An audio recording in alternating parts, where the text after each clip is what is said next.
Wrong. Jadi profesi itu nggak cuma prediction the future.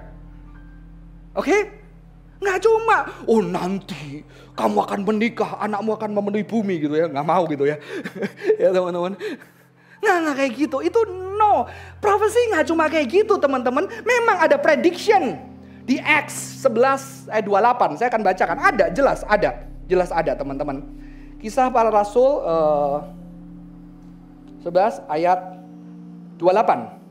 Seorang dari mereka yang bernama Agabus bangkit, ini perjanjian baru, oleh kuasa roh yang mengatakan bahwa seluruh dunia akan ditimpa banyak kelaparan yang besar. Hal itu terjadi juga pada zaman Claudius. Lalu murid-murid memutuskan untuk mengumpulkan satu sumbangan sesuai dengan kemampuan mereka masing-masing dan mengirimkannya kepada saudara-saudara yang diam di Yudea. Jadi ada prediksi kan ada kelaparan.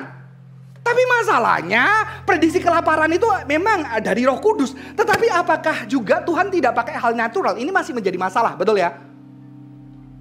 Ketika Tuhan pakai Musa memimpin keluar dari Mesir, Musa ngerti Mesir, Musa ngerti padang gurun, ada spiritual Tuhan. Jadi saya pernah mendengar, ingat saya diajarkan oleh pendeta Stephen Tong dari kakak senior saya, bahwa Pak Tong juga mengatakan ketika kamu punya keahlian, kamu punya ngerti tentang bisnis, kamu punya kecerdasan tentang pendidikan, kamu tahu kamu bisa melihat hal yang future.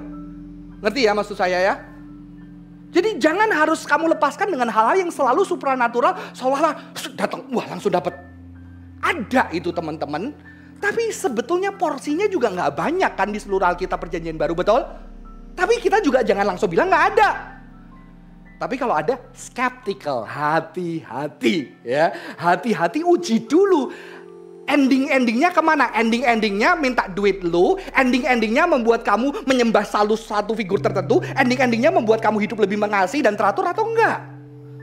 Ya, kita nggak bisa lihat dari caranya. Kita melihat dari hasilnya teman-teman. Ada bagian yang lain ya. 21 ayat 11. Ia datang pada kami lalu mengambil ikat pinggang Paulus sambil mengikat kaki dan tangannya sendiri. Ia berkata, demikianlah kata Roh Kudus, beginilah orang yang punya ikat pinggang ini akan diikat oleh orang-orang Yahudi di Yerusalem dan diserahkan ke dalam tangan bangsa-bangsa lain. Jadi ini adalah kasus yang sangat unik yang tidak bisa setiap kita. Mungkin kita berbuat seperti ini. Ya, ini kasus yang terjadi sepanjang itu. Ini teman-teman. Ya kita tahu Wahyu ya. Si Yohanes menuliskan predict the future dan segala macamnya. Kita percaya itu, tetapi hati-hati. Dan nubuatan bukan hanya itu. Ternyata nubuatan itu adalah disclosure of sin. Disclosure. Jadi dia mengeluarkan dosa. Teman-teman baca 1 Korintus 14 ayat 25. 1 Korintus 14 ayat 25. Saya akan bacakan buat setiap kita.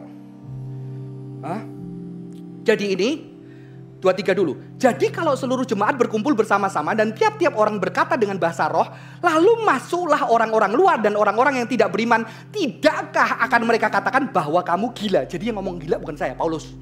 Oke? Kalau kamu bahasa roh atau orang masuk, tidakkah kamu yang mengatakan gila? Tetapi kalau semua bernubuat, lalu masuk orang yang tidak beriman atau orang baru, ia akan diyakinkan oleh semua dan diselidiki oleh semua. Segala rahasia yang terkandung di dalam hatinya akan menjadi nyata. Sehingga ia akan sujud menyembah Allah dan mengaku sungguh Allah ada di tengah-tengah kita. Bukan pendetanya. Ngerti? Sungguh Allah ada di tengah-tengah kita. Teman-teman kerasa gak sih kadang-kadang saya sebagai pengkhotbah kadang-kadang tahu-tahu saya gak siapin itu, tapi tahu-tahu tergerak menyiapkan sesuatu yang tidak berlawan dengan firman Tuhan untuk menegur dosa, untuk menguatkan orang. Tahu-tahu ada yang datang, kok gue tadi kena banget, gue bisa nangis. Waktu bagian itu gue ngerasa Tuhan berbicara, gue juga gak tahu. Masa saya tadi ingat Tuhan kira-kira apalagi hari ini? Enggak, gitu kan teman-teman.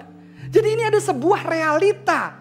Tapi pernubuatan itu adalah berbicara tentang kalau nabi-nabi bernubuat kan menyuarakan firman Tuhan. Firman Tuhan disuarakan untuk apa? Untuk orang punya hati itu bisa terbawa.